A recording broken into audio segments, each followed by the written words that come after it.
président de la République, lui, a fait son choix. Non pas entre les camps antagonistes, mais en faveur d'une méthode de révolution. Il a choisi la révolution paysanne. Ce choix correspond à la réalité yéménite. Un pays purement agricole ne peut attendre une hypothétique prolétarisation s'il veut dès aujourd'hui se lancer sur les chemins du socialisme. Et Salem Robaïa Ali se lance à fond dans la mobilisation des masses paysannes. Les populations des montagnes lancent à tous les échos son nom de guerre, Salmin, nom qu'il adopta quand il prit les armes contre l'occupant anglais.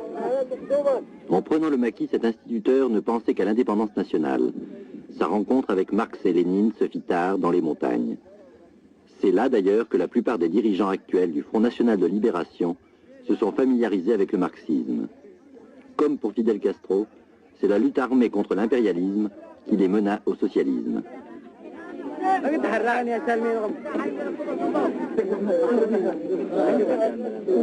Salmin s'aventure en personne jusqu'à la frontière du Nord-Yémen, où les contre-révolutionnaires préparent leurs attaques.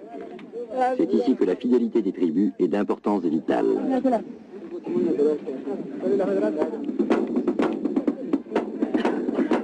Voilà ce Yémen du Nord, autre moitié d'un pays divisé d'abord par le colonialisme, aujourd'hui séparé par les idéologies qui s'affrontent, comme le sont la Corée, le Vietnam, l'Allemagne.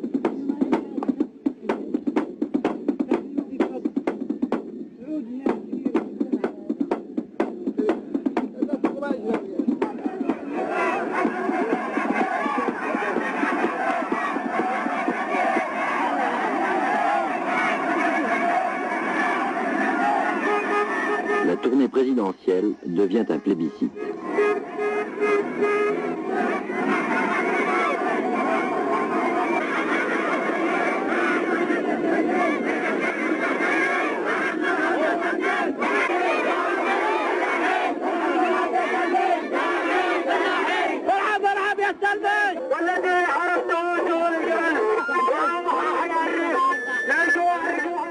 Pour ne pas faire de ce voyage une affaire personnelle, le président a amené la plupart des ministres. À cette tribune improvisée, le Premier ministre et ministre de la Défense, celui de l'Éducation nationale, de la réforme agraire, le commandant en chef des armées et celui de l'aviation.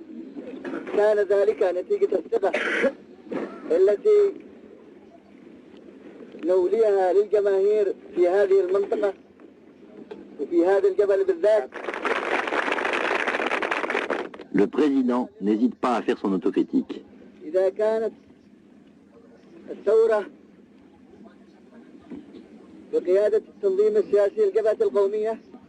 Frères, si la révolution sous la direction du NLF n'a réalisé qu'une modeste partie de nos objectifs, c'est que nous ne sommes qu'une avant-garde, avec de grandes ambitions que nous essayons de réaliser grâce aux masses populaires et aux partis.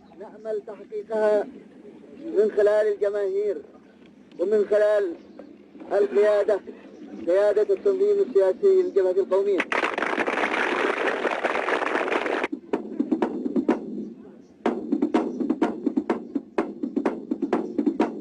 Dans ces montagnes où le paysanat n'a jamais été réduit à une condition servile aussi mutilante qu'en Hadramaout, les paysans répondent à l'appel de celui qui leur demande d'être des soldats de la révolution.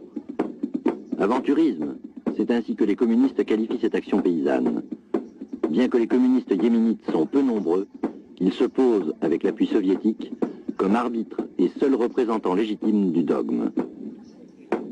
Par rapport au NLF, les communistes affichent la même attitude que les partis en Europe vis-à-vis des gauchistes. Avec cette différence fondamentale, au Yémen, ce sont les communistes qui sont le groupuscule.